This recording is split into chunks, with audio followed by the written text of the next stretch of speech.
नमस्कार, शिक्षार्थ में आप सभी का स्वागत है। हम पिछली 3 क्लासों से मानसून पर चर्चा कर रहे थे, जिसमें हमने हेली का सिद्धांत, फ्लोन का सिद्धांत, jet stream theory, El Nino La Nina effect और इंडियन ओशन डाइपोल, इन सिद्धांत के बारे में चर्चा कर ली थी और मानसून पर क्या प्रभाव पड़ता है इसके बारे में देख लिया था। आज जो सिद्धांत बचा हुआ है वो है हमारा मेडन-जूलियन ऑसिलेशन या मेडन-जूलियन दोलन।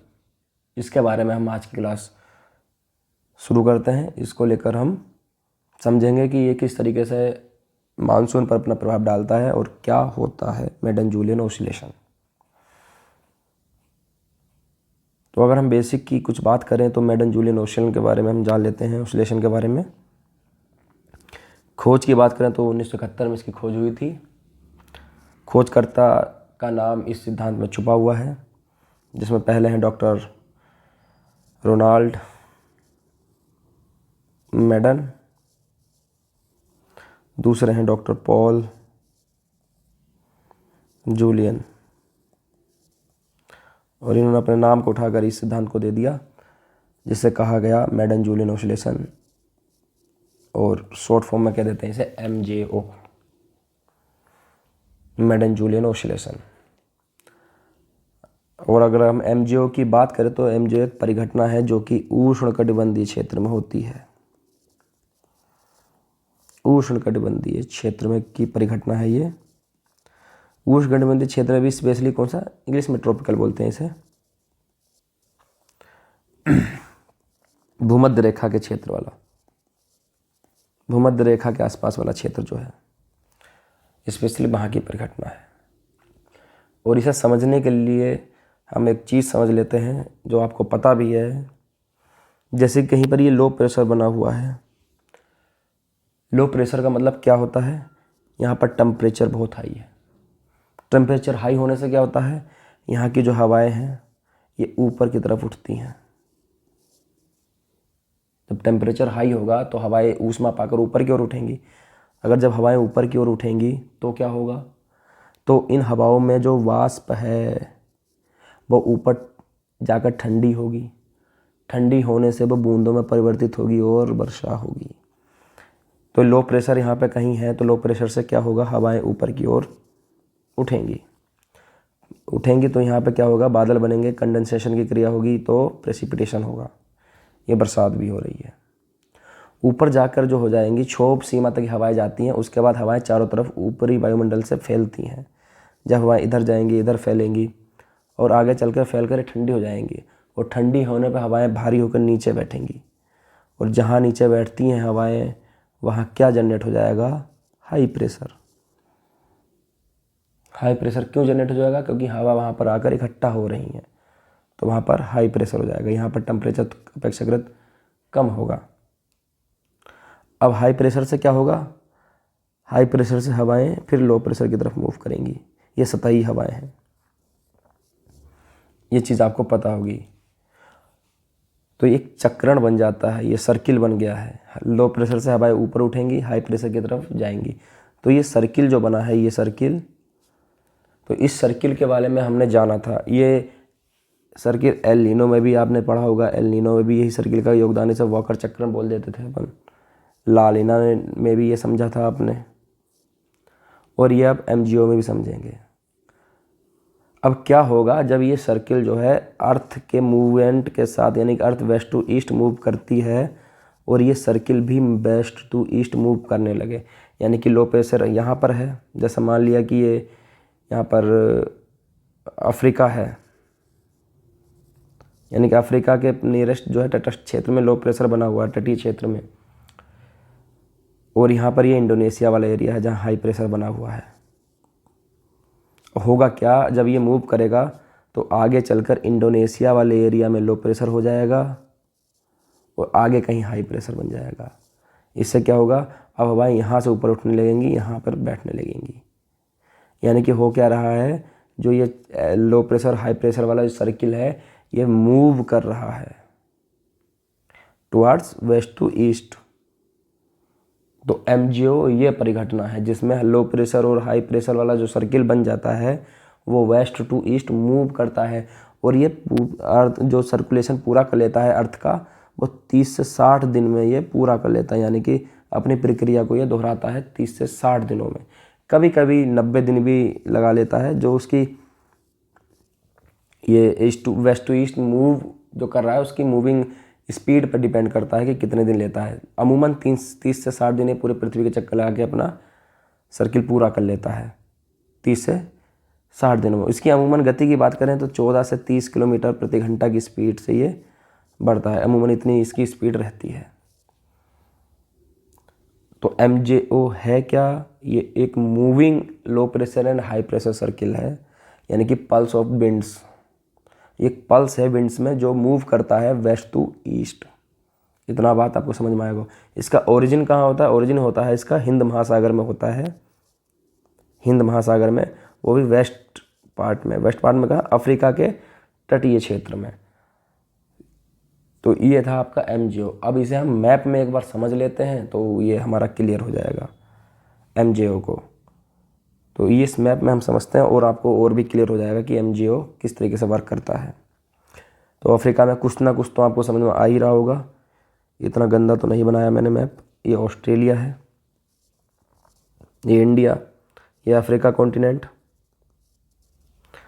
ये साउथ अमेरिका, ये नॉर्थ अमेरिका। अब होगा क्या? MJO का ओरिजिन होता है वेस्ट पार्ट से, वो भी भूमध्य रेखा की इक्वेटर है जो लाइन गई है, अफ्रीका के पूर्वी तटीय भाग से, जो यानी कि बात करें तो पश्चिमी हिंद महासागर से। यहाँ कहीं पर लो प्रेशर जनरेट होगा। लो प्रेशर होने से क्या होगा? यहाँ पर हवाएं ऊपर उठेंगी। ऊपर उठने पर कहीं आगे जाकर ये हाई प्रेशर पर आगे बैठ जाएंगी और यहाँ वर्षा होगी। इतना समझ में आया? तो ये हो गया लो प्रेशर, सॉरी ये हवा इधर चलेगी, हाई प्रेशर से लो प्रेशर की। यहाँ से MJO का ओरिजिन होता है। अब होगा क्या? अब ये लो प्रेशर यहाँ पे बना रहेगा, लो से हाई प्रेशर, और आगे मूव करता रहेगा वेस्ट टू ईस्ट। मूव कैसे करेगा? आगे फिर कुछ समय बाद यहाँ पर लो प्रेशर हो जाएगा, यहाँ से लो प्रेशर ख़त्म हो जाएगा और यहाँ कहीं हाई प्रेशर होगा। अब हवाएं यहाँ से ना हटकर ये आगे जाएंगी और यहाँ पर बैठेंगी। तो यानी कि यहाँ से यहाँ आया था, फिर यहाँ से यहाँ शिफ्ट हो गया, यानी कि low pressure high pressure circle आगे मूव हो रहा है। और अमूमन ये यहाँ तक ही आ पाता है प्रशांत महासागर के पूर्वी भाग तक, यानी कि अगर उत्तरी अमेरिका की बात करें, उत्तरी अमेरिका के पश्चिमी तट पर। आपको पता है उत्तरी अमेरिका के पश्चिमी तट पर कैलिफोर्निया करंट और यहाँ से पेरू की ठंडी करंट, ये दोनों ठंडी हैं। कैलिफोर्निया करंट भी ठंडी है और पेरू करंट भी ठंडी है। और ये अमूमन ये वाला एरिया जो है ये अपवेलिंग का एरिया होता है। उत्श्रवण बोल देते हैं इसे, उत्श्रवण, जहाँ से नीचे से ठंडा पानी, समुद्र के नीचे से ठंडा पानी ऊपर की ओर आता है। तो अपेक्षाकृत ठंडा क्षेत्र यहाँ पे होता है, ठंडा और शुष्क। तो यहाँ पर लो प्रेशर से नहीं मिल पाता है, तो MJO यहाँ आकर ख़त्म हो जाता है। अमूमन ये इसकी बाउंड्री है। आगे भी कभी कभी निकल जाता है, लेकिन अमूमन यहाँ तक ये ख़त्म हो जाता है, फेड हो जाता है, डीएक्टिवेट हो जाता है यहाँ पर। और इतना सर्किल पूरा करने में ये 30 से 60 दिन लगा लेता है। 30 से 60 दिन में रिपीट हो जाता है। तो ये था MJO। और MJO का भारत के मानसून पर क्या प्रभाव पड़ेगा? अब यहाँ पे अमूमन हमने मान लिया कि लो प्रेशर जनरेट है, यहाँ पे बरसात हो रही है और मानसून भी आया हुआ है यहाँ पर। मानसून के दौरान अगर यहाँ पे वर्षा होने लगे, MJO भी यहाँ पे सक्रिय हो जाए, तो ये बूस्ट कर देगा इंडियन मानसून को, हमारे प्रेसिपिटेशन को जो इंडिया के एरिया में हो रही है। We will get more precipitation अगर MJO आ जाता है मानसून के दौरान हिंद महासागर में, और भारत के लिए वो एक पॉजिटिविटी का काम करेगा इंडियन मानसून के लिए। उम्मीद है आपको समझ में आए होंगे MJO। और MJO के बारे में आपको और अच्छे से समझ में आ जाएगा। आप एक क्लिप जो अभी दिखाने जा रहा हूँ मैं, अब वो देखिए, उससे आपको समझ में आ जाएगा। तो आप देखिए कि किस तरीके से पृथ्वी के घूर्णन के साथ ही MJO मूव कर रहा है अर्थ के अराउंड। इस एनिमेशन से आप समझ पा रहे होंगे। तो आपने क्लिप में देखा कि किस तरीके से पृथ्वी के घूर्णन के साथ ही MJO मूव कर रहा है अर्थ के अराउंड। उम्मीद आपको समझ में आया होगा। तो ये था मेडन जूलियन ओसिलेशन। तो ये सिद्धांत हमारे जो हैं कंप्लीट हो गए हैं। Halley, Flohn, jet stream, El Nino, हिंद महासागर द्विध्रुव और मेडन जूलियन ओसिलेशन। अब हम बात करते हैं मानसून प्रक्रिया की। अमूमन यहाँ से ही लोग पढ़ाते हैं, मतलब जो वनडे एग्ज़ाम की तैयारी जो करते हैं वो अमूमन मानसून प्रक्रिया से ही पढ़ते हैं, जिसमें हम दक्षिण पश्चिम मानसून की शाखाओं के बारे में देख लेते हैं, एक अरब शाखा और एक बंगाल की खाड़ी शाखा। इन सिद्धांतों से अमूमन बचते हैं क्योंकि इतना पूछा भी नहीं जाता है वनडे एग्ज़ाम वगैरह में, तो जितना ज़रूरत है उतना से काम चला के अपन निकल जाते हैं। लेकिन यहाँ हमने पूरा विस्तार से समझा है, जिसको जितना ज़रूरत है वो अपना देख सकता है। बात करते हैं मानसून प्रक्रिया की।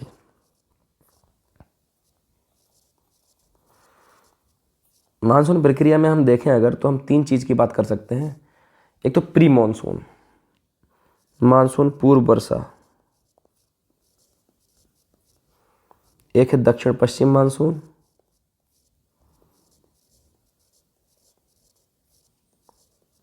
दक्षिण पश्चिम मानसून, एक है लौटता हुआ मानसून, लौटता हुआ मानसून, मानसून जिसे उत्तर पूर्व मानसून भी बोल देते हैं।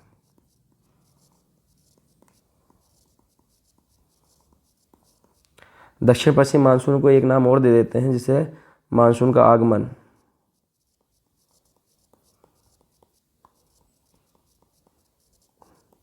दक्षिण पश्चिम मानसून के साथ ही भारत में मानसून का आगमन हो जाता है। तो मानसून प्रक्रिया में वे 3 चीज़ों को जानेंगे। मानसून पूर्व वर्षा। मानसून पूर्व क्या होती है? ये वो स्थिति होती है जब दक्षिण पश्चिम मानसून आने वाला होता है, उससे 1-2 महीने पहले जो वर्षाएं होती हैं वो होती है मानसून पूर्व वर्षा। जिसे आपने मैंगो शावर, चेरी ब्लॉसम इनके नाम से जाना होगा, पढ़ा होगा, जो दक्षिण भारत में होती हैं। तो इनके बारे में हम जानेंगे। मानसून प्रक्रिया, इसे बीच में मैंने डाल दिया, कोई नहीं, बस 1 मिनट रुके, नीचे शिफ्ट कर दूँ इसे नए पेपर पे। हाँ, अब ठीक है। तो हम बात करते हैं मानसून पूर्व वर्षा की।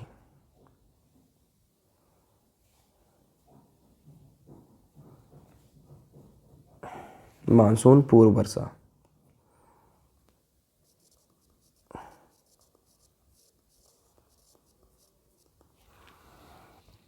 अगर हम बात करें 21 मार्च की, ये हमारा मैप से समझते हैं, पूरा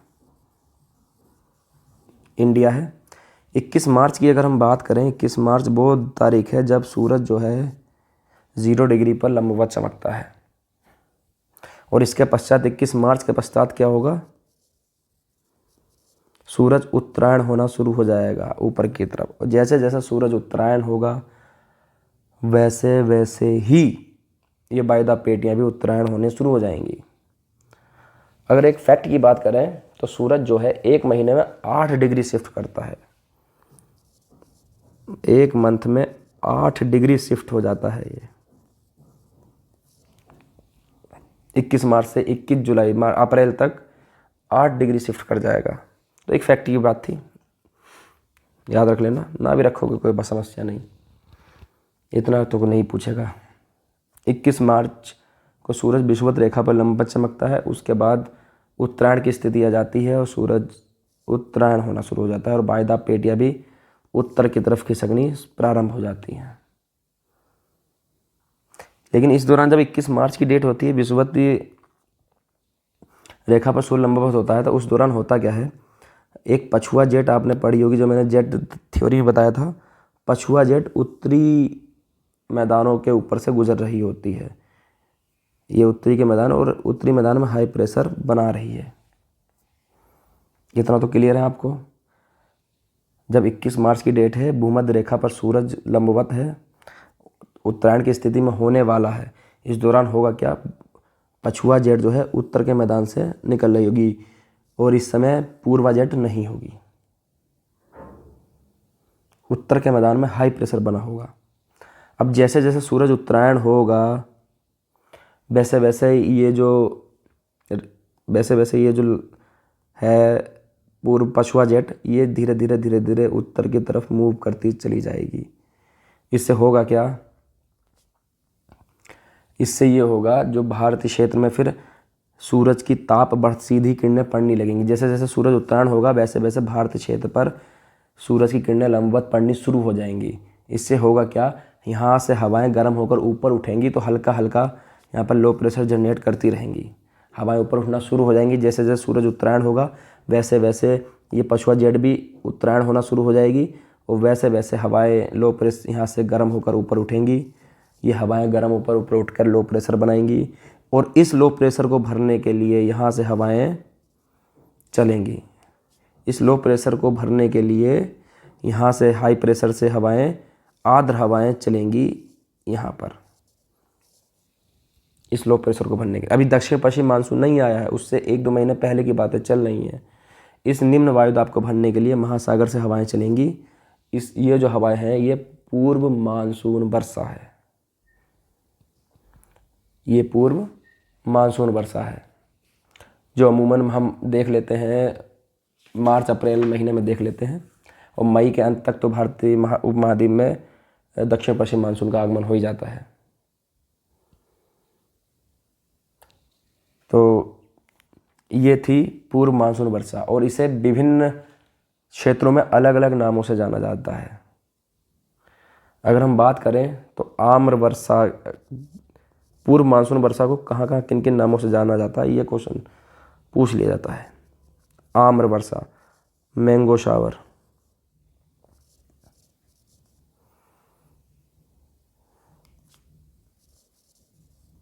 मैंगो शावर, मैंगो शावर कह देते हैं, केरल में कह देते हैं इसे मैंगो शावर, केरल में, कर्नाटका के क्षेत्र में भी कहा जाता है, वो भी जो कोस्टल वाले एरिया है। तमिलनाडु में कह देते हैं और आंध्र प्रदेश में भी कहा जाता है, वो भी जो कि कोस्टल एरिया है, वहाँ पर इसे मैंगो शावर बोलते हैं क्योंकि ये आम की फसल के लिए बहुत उपयोगी होता है। जो अमूमन उत्तर भारत में बाद में जो पीले पीले आम आते हैं, जो जिसे हम साउथ के कहते हैं, दक्षिण भारत के आम, वो आम्र वर्षा के लिए उपयोगी होते हैं। आम्र वर्षा उनके लिए बहुत उपयोगी होती है। दूसरी की बात करें हम तो चेरी ब्लॉसम बोल देते हैं, चेरी ब्लॉसम,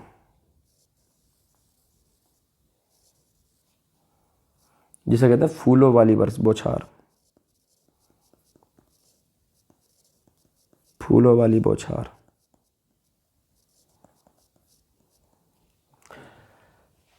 ये भी कहाँ कही जाती है, केरल में नाम दिया जाता है, कर्नाटक में नाम दिया जाता है, केरल कर्नाटक आदि में चेरी ब्लॉसम बोल देते हैं। और ये जो है ये किस में मदद करती है, कहवा जो होती है, कहवा के फूल जो हैं इन फूलों को खिलने में मदद करती है, कहवा के फूलों को खिलने में मदद करती है ये चेरी ब्लॉसम है। ये एक मानसून पूर्व वर्षा ही।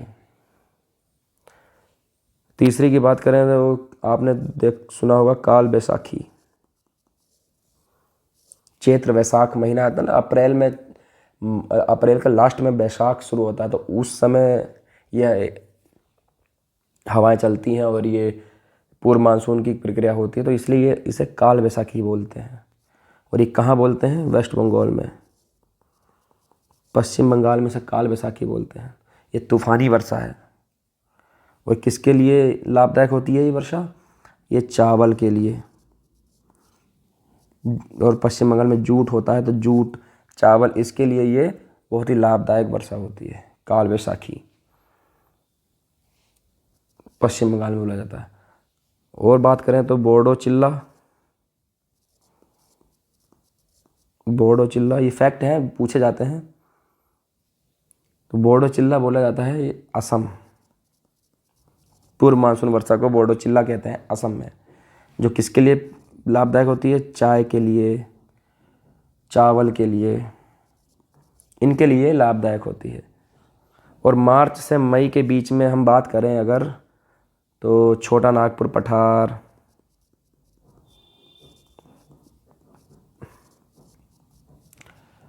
बिहार, उड़ीसा, वेस्ट बंगाल